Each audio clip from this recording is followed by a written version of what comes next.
More than a third of S4 girls have very high emotional problems, which could be linked to use of social media, a new report from the Scottish Government has found.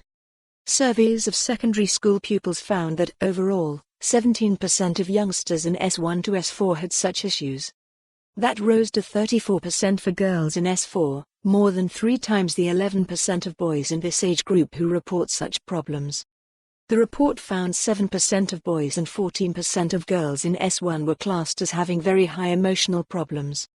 In S2, this was the case for 7% of boys and 22% of girls, and in S3 it was the case for 8% of boys and 29% of girls. The research, which was based on surveys from more than 32,000 secondary pupils across 5 different council areas, also found just 6% of girls in S4 are likely to have high positive mental well-being, compared to 14% for boys. According to the report, girls' tendency to compare themselves more to others they see on social media could be the reason for this. It states, "It is possible that the widening inequality in emotional well-being is partly influenced by differences in how adolescent boys and girls tend to engage with social media. For example, girls tend to prefer photo-based platforms and compare themselves more to others they see on social media." According to the research, which was carried out between 2015 and 2017, a third of secondary pupils felt strained by schoolwork, while just over a quarter said they would not speak to a family member if there was something they were worried about.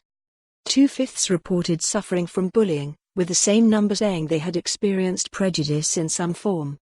More than a fifth of the almost 25,000 primary school pupils who were questioned reported having lower than average mood. Among P5 pupils, 26% of boys and 24% of girls suffered from this, although the proportion fell to 19% for both sexes in P7.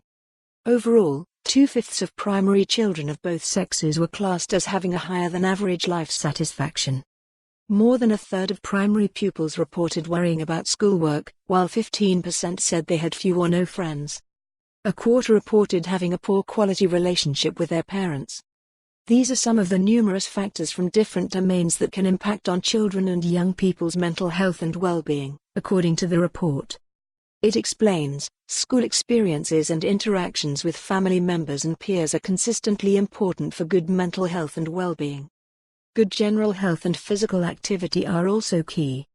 In addition, perceptions of the local area are linked to certain mental health outcomes but less strongly than other factors. For more on this story, visit the news article link.